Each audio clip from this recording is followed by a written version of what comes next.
आज TP book club में हम लोग डिस्कस करेंगे अ book of conquest the Chachnama in Muslim origins in South Asia.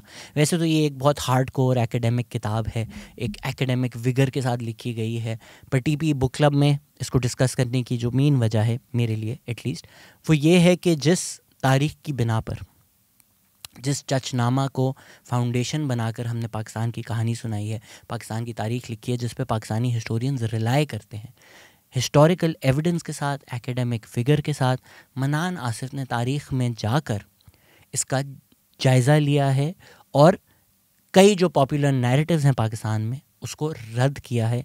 तो उन्होंने फाउंडेशन ही जो है हमारे बिलीव्स की, हमारी ओरिजिन स्टोरी को, वो हिला दी है।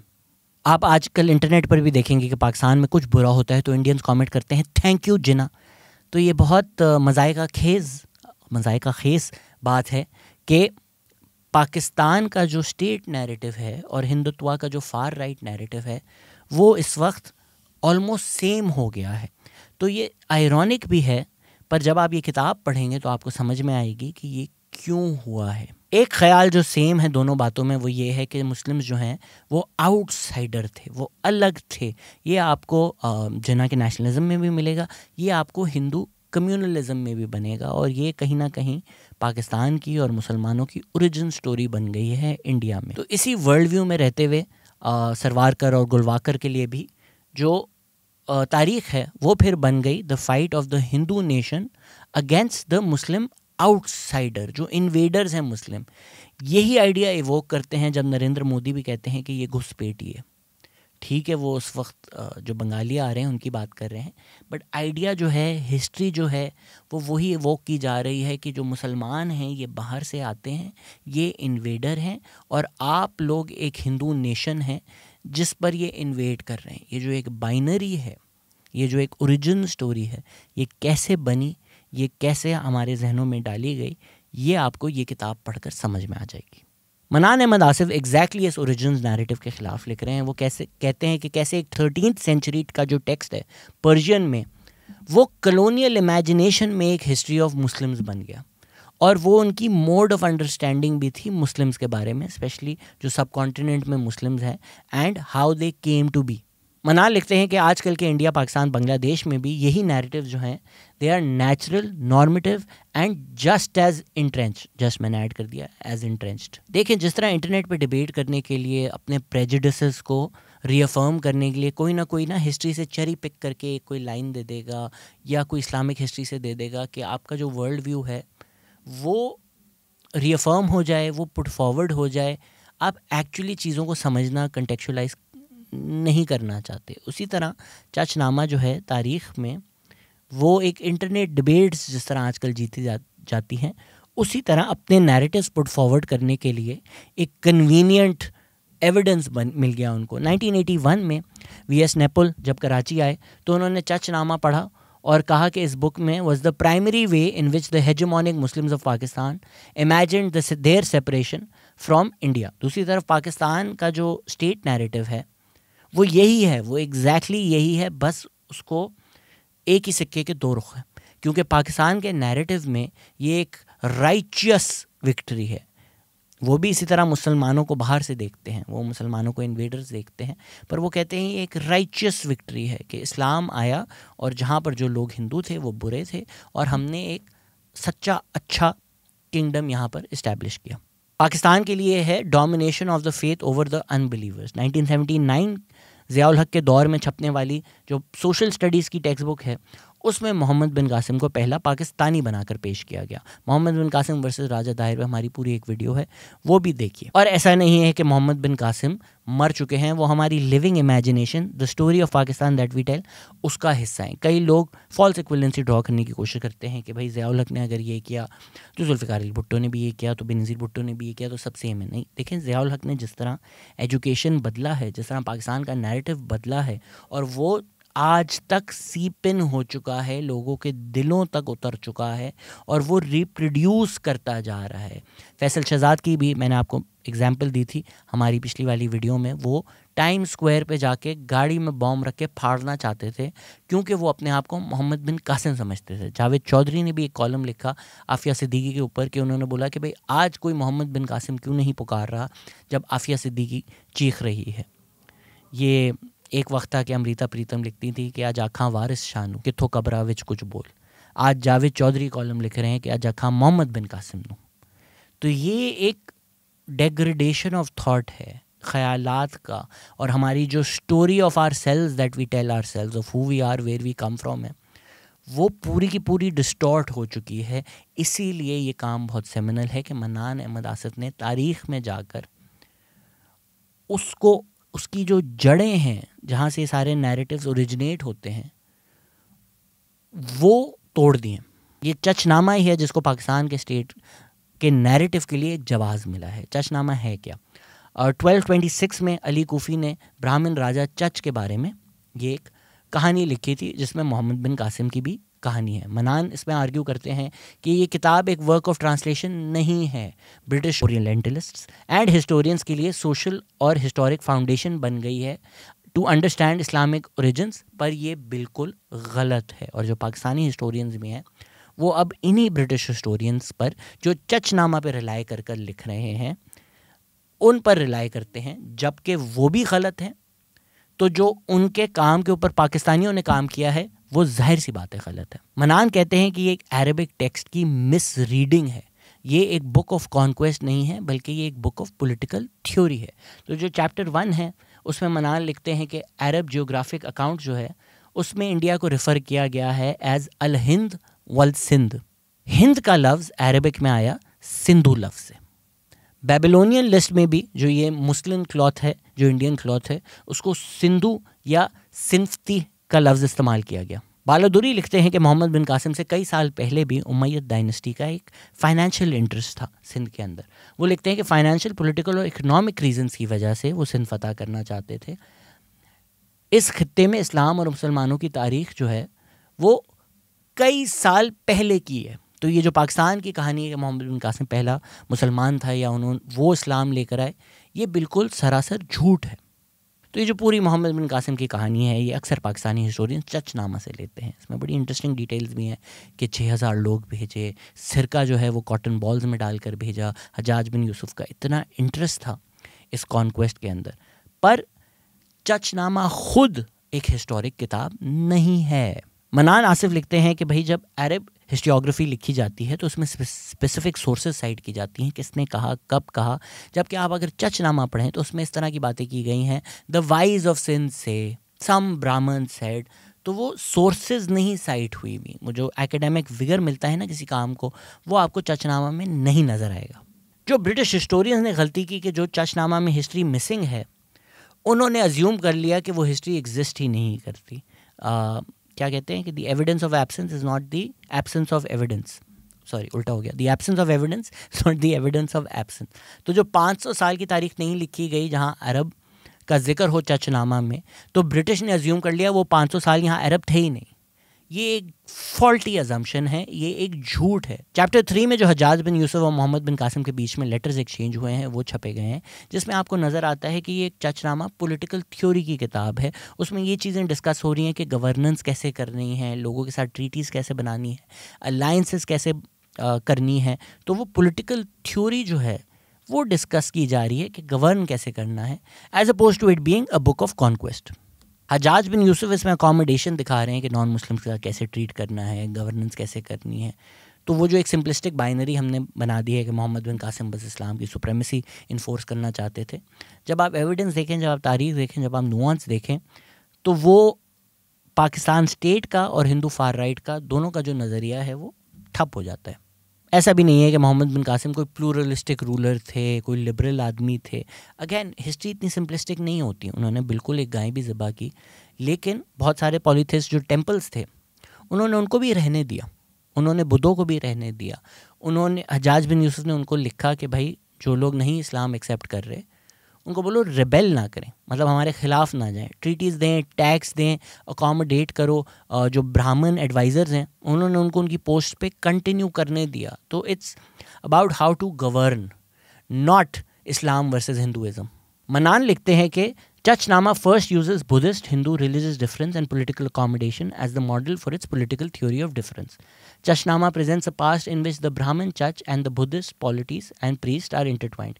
Buddhist Brahmin encounters in Chachnama provide a model for how a Muslim poly should encounter other faiths. तो फिर Chachnama में ये भी लिखा हुआ है कि कई ब्राह्मण एडवाइजर्स और एलाइज जो हैं उन्होंने अपनी पोजीशन पर कंटिन्यू किया। बुक से हटकर JM सईद की लाइब्रेरी में कुछ मैन्यूस्क्रिप्ट्स हैं जिसमें लिखा हुआ है कि प्रॉफिट मोहम्मद सल्लल्लाहु अलैहि वसल्लम के डिसेंडेंट्स, उनकी फैमिली के लोग, वो पनाह मांगने आए थे सिंध में और राजा दाहिर ने उनको पनाह दी थी। मोहम्मद बिन कासिम उनको कत्ल करने आया था। चैप्टर 5 जो है उसमें मनान लिखते हैं कि किस तरह औरतों को रेलीगेट किया गया है, उनकी तारीख जो है वो एज फुली फॉर्म्ड एजेंट्स नहीं बताई जाती, उनको रिड्यूस कर दिया जाता है कि उनका रोल क्या है। फीमेल सेंट्स का जिक्र नहीं किया जाता, या अगर उनका जिक्र आता भी है तो उनकी जो ट्रांसग्रेसिव सेक्सुअलिटी है उसके ज़ुमरे में आता है। इसमें जो एक मेन स्टोरी है हाफ स्माइल के बारे में, वो अगेन जो मेरी वीडियो है Mohammad bin Qasim versus Raja Dahir, जिसमें राजा दाहिर की जो बेटी है वो बगदाद के खलीफा को किस तरह ट्रिक करती हैं into murdering Mohammad bin Qasim, वो कहानी मैंने उसमें सुनाई हुई है, या आप किताब पढ़ें, बहुत अच्छी कहानी है। इसमें एक और मज़े की बात यह है कि पाकिस्तान स्टेट जिस तरह औरतों को रखना चाहता है या औरतों की जो कहानी बताना चाहता है, उसके लिए मोहम्मद बिन कासिम की कहानी बहुत सूटेबल है कि ये एक औरत जिसकी इज़्ज़त के ऊपर हमला हुआ और उसने पुकार दी, और एक मर्द, एक मैस्कुलिन फिगर जो एक इस्लाम का हीरो है, जो एक हीरो ऑफ कॉन्क्वेस्ट है, उसने आकर उसकी इज़्ज़त बचाई। तो ये जो पाकिस्तान में मर्द और औरत के जो आइडियाज़ हैं, जो एक मैस्कुलिन रोल बनाया हुआ है, या जो एक औरत का डैमज़ल इन डिस्ट्रेस वाले डब्बे में उसको डाला हुआ है, ये बहुत मोहम्मद बिन कासिम की जो कहानी है और जिस तरह पेश की गई है, ये बहुत सूटेबल है उस स्टेट नैरेटिव के लिए। जिस तरह पाकिस्तान के स्टेट ने मोहम्मद बिन कासिम को इस्तेमाल किया, जिस तरह मैं पहले भी बता चुका हूँ कि इस्लाम और मुसलमान बहुत पहले आ चुके थे। इनफैक्ट मोहम्मद बिन कासिम भी मुसलमानों के एक रेबल्स जो थे उमैयद के, उनको भी मारने आए थे वहाँ पर एक जंगजू स्टार्ट चाहिए था, एक कॉन्क्वेस्ट स्टार्ट चाहिए था। इस तरह कहानी पेश करनी थी कि आप हीरो हैं, वो विलन है। तो then Fateh Sindh became about conquest, कि अब पाकिस्तान का वजूद जो है, ये झूठ जो बोला जा रहा है कि मोहम्मद बिन कासिम पहले मुसलमान थे या इस्लाम लेकर आए, prophet Muhammad peace be upon him के वक्त से मुसलमान और इस्लाम इस खित्ते में पहुंच चुका था। पर पाकिस्तान ने ये बाइनरी बनानी थी हिंदू मुस्लिम की, और पाकिस्तान की कहानी लिबरेशन की बनानी थी। एग्जैक्ट यही चीज़ की ब्रिटिश हिस्टोरियंस ने, एग्जैक्ट यही चीज़ की कॉलोनियलिस्ट ने अपने आप को हीरो बनाकर पेश करने के लिए। तो जो कंपनी है ईस्ट इंडिया कंपनी, उसकी conquest of Sindh then becomes a liberation story as well. अब वो कैसे? वो ऐसे कि उन्होंने चचनामा को इस्तेमाल करते हुए मोहम्मद बिन कासिम की जो विक्ट्री है उसको रिड्यूस कर दिया टू अ मोहम्मदन कॉन्क्वेस्ट, कि जो मुसलमान हैं इन्होंने मुसलमान माइनॉरिटी ने बाहर से आकर इन्वेड करके हिंदू मेजॉरिटी को सब्जुगेट किया, और ये बहुत जालिम लोग हैं। और इस जुल्म और इस बर्बरियत से बचाने के लिए कौन आया? हाँ, वाइट सेवियर कॉलोनियलिस्ट। उन्होंने अपने आप को हीरो बना दिया, उन्होंने अपने आप को लिबरेटर्स ऑफ सिंध बना दिया। तो उनकी कहानी में मोहम्मद बिन कासिम कौन बन गया? जो हिंदुओं का कत्ल करता था, जो पेगन टेम्पल्स तोड़ता था, और इस जुल्म से, इस हिंदुओं के ख़िलाफ़ डोमिनेशन सब्जुगेशन से बचाने आ गए ब्रिटिश। नेपियर ने खासकर बहुत लिखा। अगेन हमें पता ही नहीं हमारे हीरोज़ कौन है, हमारे विलन्स कौन है। यहाँ नेपियर रोड बना हुआ है, खैर उस पर जो होता है शायद ठीक है नेपियर रोड।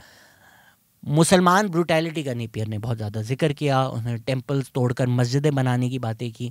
यही जो बातें हैं जो ब्रिटिश ने अपने एजेंडा फुट फॉरवर्ड करने के लिए, अपने नैरेटिव्स फुट फॉरवर्ड करने के लिए लिखी, बताई, वो अब पाकिस्तान के फार राइट और इंडिया के फार राइट का नैरेटिव बन चुका है। 1977 की ज़ियाउल हक की न्यू एजुकेशन पॉलिसी जो थी, उसमें यही कॉलोनियल नैरेटिव जो हैं पाकिस्तान का स्टेट नैरेटिव बना दिया गया। जिस तरह ब्रिटिश ने अपने आप को लिबरेटर्स की बनाया, उस तरह ज़ियाउल हक ने मुसलमानों को लिबरेटर्स बना दिया। उन्होंने बोला एक हिंदू जालिम बादशाह था और उसके जुल्म से लिबरेट करने के लिए मुसलमान आए, और फिर मुसलमानों का गुड बिहेवियर और गुड ट्रीटमेंट देखकर सब मुसलमान हो गए। जमात इस्लामी ने तो यौम बाबुल इस्लाम तक मनाना शुरू कर दिया। तो जो पाकिस्तान की हिस्ट्री है वो ब्रिटिश ओरिएंटलिस्ट व्यू पे रिलाई करता है, ब्रिटिश कॉलोनियल हिस्टोरियंस पे रिलाई करता है। मनान लिखते हैं कि I have taken away the cornerstone of the originals narrative through a re-reading of Chachnama. My hope is that other anti-foundational histories that re-examine the origins narrative would force a paradigmatic shift in how we conceive of Muslim pasts in India. और उनके जो 6 आखिरी लफ्ज़ हैं वो बहुत अच्छे हैं। The stories we tell have consequences. तो हमने एक अफसाने के ऊपर पूरी पाकिस्तान की कहानी लिख दी, एक ब्रिटिश ऑफिसर के बयानी के ऊपर पूरी पाकिस्तान की कहानी लिख दी, और हम अपने हीरोज़ को विलन्स मानकर, विलन्स को हीरोज़ मानकर बस चल रहे हैं, जाने बगैर हम कौन थे, कहाँ से आए थे। सलाम पेश करता हूँ मनान अहमद आसिफ को कि इन्होंने इतनी फाउंडेशन में जाकर, इतने बेसमेंट में जाकर अगर ये बिल्डिंग खड़ी की हुई है, ये इमारत खड़ी की हुई है, अब आपको ये समझ में आएगा कि चचनामा को ब्रिटिश ओरिएंटलिस्ट्स हिस्टोरियंस ने इस्तेमाल किया अपना नैरेटिव फुट फॉरवर्ड करने के लिए। और क्योंकि वो नैरेटिव सूट करता था पाकिस्तान की स्टेट को, पाकिस्तान का टू नेशन थ्योरी को, हमने उसको अपना लिया और अब उसी पे रिलाई कर रहा है हिंदुत्व फार राइट, क्योंकि अब वो उनके नैरेटिव्स को सूट करता है। जबकि आप तारीख़ में जाएंगे तो ये एविडेंस आपको नहीं मिलेगा। इसको तारीख़ इज़ लॉट मोर लेयर्ड। ये जो सिंपल बाइनरीज रिडक्शनिस्ट हिस्ट्री है, ये अपने नैरेटिव्स, अपनी कॉन्क्वेस्ट, अपनी आर्टिफिशियली कंस्ट्रक्टेड स्टेट हिस्ट्री के लिए काम आते हैं। इसका तारीख़ और सच्चाई से कोई ताल्लुक़ नहीं। आई वुड हाईली रेकमेंड कि आप इसके बाद हमारी जो वीडियो है राजा दाहिर वर्सेस मोहम्मद बिन कासिम वो ज़रूर देखें और ज़रूर पढ़ें मनान अहमद आसिफ की किताब a book of conquest, the Chachnama and Muslim origins in South Asia. Thank you. Muhammad bin Qasim versus Raja Dahir की वीडियो के बाद कई लोगों ने पॉइंट आउट किया कि आपने बगदाद गलत बोला है। उस वक्त कैपिटल डमास्कस था और बगदाद 762 में फाउंड हुआ है और मोहम्मद बिन कासिम 715 में ही मर गए थे। चचनामा में लिखा हुआ है कैलिफ इन बगदाद। मैं आपको मनान अहमद आसिफ की किताब बुक ऑफ कॉन्क्वेस्ट से ही रेफरेंसेस दे रहा था। उसमें पेज 131 में लिखा है the death of Qasim in Baghdad. Page 136 पर लिखा है राजा दाहिर की daughters are captured by the army and sent to the capital Baghdad.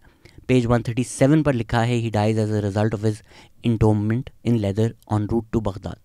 So Chachnama में बगदाद ही लिखा हुआ है। क्योंकि हमारी जिस दुनिया को हमने इनहेरिट किया है वो कोई मतलब बनी बनाई क्या नाम है हकीकत नहीं है, वो उतनी ही मैन्युफैक्चर्ड।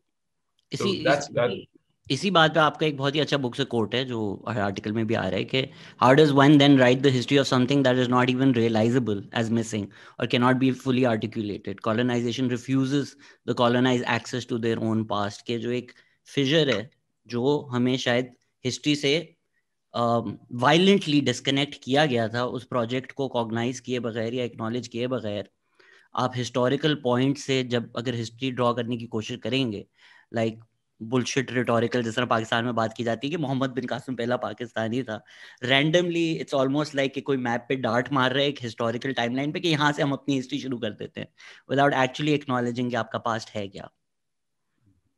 देखिए, दो चीजें मैं कह सकता हूँ इस बारे में। एक तो इस किताब की जो जो एक तरह से इस किताब के जो एक्टर हैं उनमें कॉलोनियल जो ऑफिशियल्स हैं जिनको मैं सोल्जर स्क्राइब कहता हूँ, जो ऐसे लोग जो जंग सुबह के टाइम जंग करते थे हमारे पे, हमें कत्ल करते थे, हमें हमें हमारी हमारी पावर को रद्द करते थे और शाम को हमारी किताबों को पकड़ के उनके तर्जुमे करवाते थे और फिर उनको छापते थे अपने नाम में।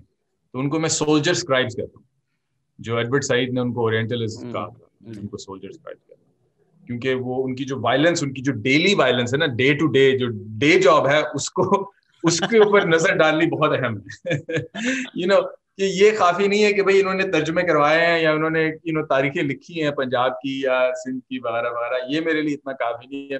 मैं लोगों को अपने पढ़ने वालों को उनको ये बात कन्फ्रंट करना चाहता हूँ उनके सामने कि इनकी डे जॉब जो थी वो हमारे जिस्मों के अंदर गोलियां मारने थी। that was their literal day job, right? These are not innocent people who are sitting in an office writing. So anyways, so that's one major component of the book, ये जो colonial इसको मैं कह सकता हूँ एपिस्टीम। लेकिन जो दूसरी आपने जो आपके कमेंट में जो आपने कहा है कि मोहम्मद बिन कासिम जो दूसरा एक एजेंट है हमारी कंटेम्प्रेरी मॉडर्निटी का, वो हमारी नेशन स्टेट है जिसको हम अपनी नेशनलिज्म कहते हैं। जो पाकिस्तानी नेशन स्टेट है या जो इंडियन नेशन स्टेट है या बांग्लादेशी एक्सेट्रा। अब जो नेशन स्टेट है जब वो क्या नाम है अपने लिए एक तारीख लिखती है, अपने ओरिजिन्स की तारीख लिखती है, हम कौन हैं। कुछ नेशन स्टेट्स हैं वो कहते हैं कि भाई हम लोग जबानी लसानी कौमियत है हमारी, ठीक है, हम लोग फ्रेंच हैं या हम लोग जर्मन जबान हैं या हम वगैरह वगैरह। कुछ वो हैं वो कहते हैं कि हमारी नस्ली कौमियत है, हम एक रेस के हैं या एक एथनिसिटी के हैं।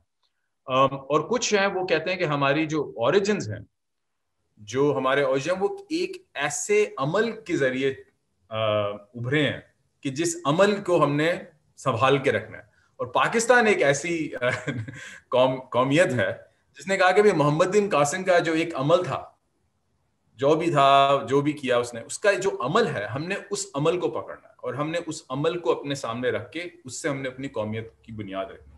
और जो मेरी पहली किताब थी बुक ऑफ कॉन्क्वेस्ट, मैंने उसमें इस बात के ऊपर मैंने लिखा था कि जो ओरिजिन्स पाकिस्तान अपने लिए क्रिएट करती है 1971 के बाद, जब बांग्लादेश को कायम होने के बाद जो पाकिस्तानी स्टेट के पास एक नया मंसूब आता है कि भाई अब हम ये आइडिया कि हम हिंदू और मुसलमानों की अलग अलग जो कम्युनिटीज हैं उनके लिए अलग स्टेट बनाए, ये आइडिया 1971 के अंदर खत्म हो चुका है, राइट। क्योंकि आप अब अपने ही मुसलमान भाइयों के ऊपर आपने तशद्दुद किया और आपने अपने ही मुसलमान भाइयों को क्या नाम है रद्द किया है पॉलिटिकली इन एवरी वे।